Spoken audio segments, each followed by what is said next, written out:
You ask Tiger to calculate. This deals with finding the midpoint between 2 points.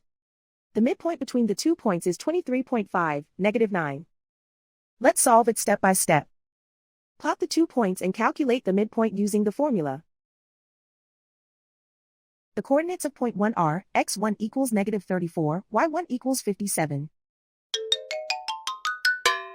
The coordinates of point 2 are, x2 equals 81, y2 equals -75. PM represents the midpoint of the 2 points.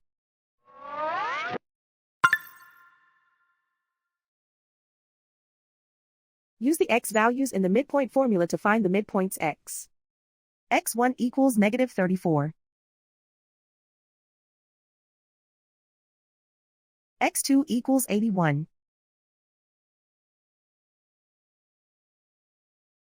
Simplify the arithmetic.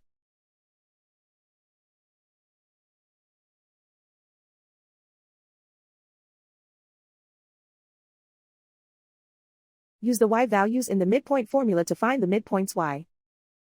y1 equals 57.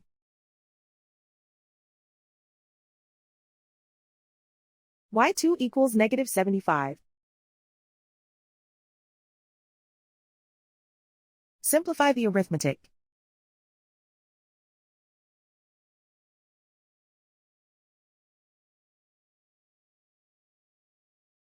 And so, the midpoint is 23.5, -9.